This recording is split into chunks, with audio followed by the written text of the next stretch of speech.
فيرجسون هو اللي اكتشف كريستيانو رونالدو. كلنا فكرنا كذي في البداية، ولكن القصة الحقيقية هي ان مساعد فيرجسون ذاك الوقت كارلوس كيروش كان هو مدرب لنادي لشبونة عام 96، وكانت عنده نظرة وخلفية حول اللاعبين الشباب في الأكاديمية مثل كريستيانو رونالدو.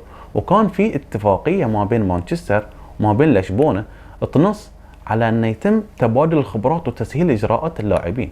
كيروش نصح فيرجسون بالتعاقد مع كريستيانو، وقدم فيرجسون عرض كباقي الأندية على أنه يتعاقد مع كريستيانو، ولكن أن يبقى في صفوف لشبونة لمدة موسم إلى الإعارة. وكان كريستيانو عنده علم بهاي الاتفاقية، ولكن لما صارت المباراة الودية عام 2003 أخرج كريستيانو كل مهاراته وقوته أمام عين فيرجسون.